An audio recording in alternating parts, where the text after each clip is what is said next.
Me recuerda a ti. El dulce olor del azúcar fundido que añadiste en mi vida con todo el amor. Las nubes tiernas que guardan el cielo, tan suaves y sedosas, te esperan con recelo. El árbol que compartíamos se va marchitando. ¿Por qué te has ido? Te has alejado de mi lado.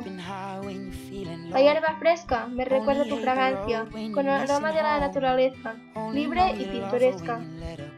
El viento veloz, como tu pelo sedoso, acaricia mi mejilla, libre y caluroso.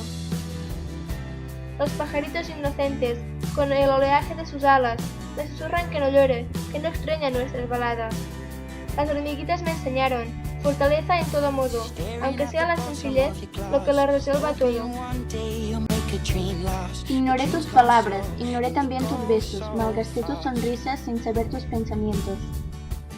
Te dejé huir, dejé que te fueras, como un pájaro veloz sin saber lo que tú para mí eras. Mi amor era verdadero cuando vi en la ventana una chica que corría sin saber a dónde iba. La brisa que dejaste en casa, el vacío en mi corazón, las flores del jarrón se marchitaron porque no oían tu voz. La luz mañanera me angustia, se parece a tu sonrisa, la luna serena me entristece pensando en los besos que me diste. La silla está como tú la dejaste, llena de lágrimas y con la nota, que aún no he leído para no ver lo poco que me has querido. Abrí la nota y lo vi, decía que me querías, que tú habías huido sin saber lo que yo sufriría.